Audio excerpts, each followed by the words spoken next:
సిద్దిపేట జిల్లా గజ్వేల్ మండలం రిమ్మన్నగూడలోని ఓ farm house లో గజ్వేల్ నియోజకవర్గానికి చెందిన బీఆర్ఎస్ అసంతృప్త నేతలు రహస్య సమావేశాన్ని నిర్వహించారు. బీఆర్ఎస్ విధి విధానాల్లో నచ్చకే ఈ సమావేశం ఏర్పాటు చేసినట్టుగా తెలుస్తోంది. అయితే దీనిపై ఈ నెల 18న అసంతృప్తులు అందరూ కలిసి తమ కార్యాచరణ ప్రకటించనున్నారట. అయితే ఈ నేపథ్యంలోనే ఈటెల రాజేందర్ సమక్షంలో బీజేపీ పార్టీలో చేరే అవకాశం ఉన్నట్లు ఊహాగానాలు వెలువెత్తుతున్నాయి.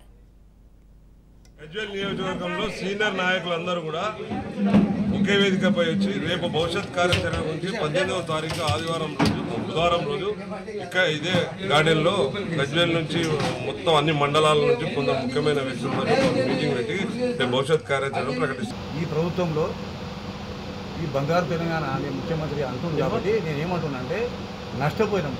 కాళ్ళకు ముళ్ళు తిరిగితే నాలుకతోటి తీస్తామంటాం, చేయితో గిడి తీయలేదు, పిల్లలతో తీయలేదు.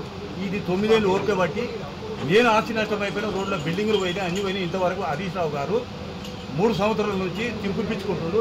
ఇస్తా 200 గదాలు ఇస్తాను, ఇంతవరకు ఇవ్వలేదు. ప్రోటోకాల్ పడ్డది. అందుకు భవిష్యత్ కార్యాచరణ మేము ఈ గజ్వేల్ 6 మండలాలు 8 మండలాల కార్యకర్తలము మేము 18వ తారీఖు మీటింగ్ పెట్టుకుని ఏం చేయబోతామని చెప్తాం. ముఖ్యంగా గజ్వేల్ నియోజకవర్గంలో ప్రతి ఒక్క యువతకు ఏదున్నా మేము ఎవరి దగ్గర పోవడం మాకు అర్థమవుతుంది. మాకు స్థానికంగా చాలా ఇబ్బంది అవుతుంది. ఎమ్మెల్యే గారు లేక మాకు మేము పోయి మంత్రి గారితో చెప్పాలన్నా మాకు మంత్రి కలుస్తలేడు.